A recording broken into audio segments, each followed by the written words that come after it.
नमस्कार जय जगन्नाथ दर्शक बंधु सुभद्रा किस्ती को नहीं उपमुख्यमंत्री प्रभाती परिड़ा नुआ घोषणा नुआ हिताधिकारी को मिल प्रथम किस्ती टंका संपूर्ण खबर जानापी भिडियो गोटे लाइक कर चैनल टी सब्सक्राइब कर दिंतु और नोटिफिकेशन टी ऑल कर रखु यही गुरुत्वपूर्ण भिडियो सर्वप्रथम जानीपारे ता सहित भिडियो टी शेष पर्यटन देखूँ और यही न्यूज टी को आप कौ जिले देखुं आमको तले कमेंट मध्यम जनातु चलतु दर्शक मत खबर पर नजर पकड़ा सुभद्रा योजना को नहीं आसला बड़ अपडेट नुआ हिताधिकारी को मिल प्रथम किस्ती टंका आसंता 18 तारिख सुधा बैंक खाता को जीव सुभद्रा टंका एने सूचना देले उपमुख्यमंत्री प्रभाती परिड़ा जनवरी 18 तारिख सुधा 4.5 लाख हिताधिकारी को बकेया सुभद्रा सहायता प्रदान करा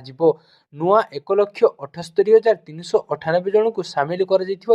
पाइबे प्रथम किस्ती प्रथम द्वितीय किस्ती बाद पड़ता 2,55,265 जन को सामिल कर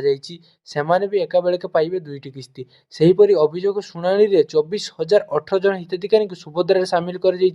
250 कोटी टंकार सहायता राशि हिताधिकारी खाता को जीव सेहीभଳି आसंता अंतर्जातीय महिला दिवस मार्च 8 रे चतुर्थ किस्ती प्रदान करा जीवो।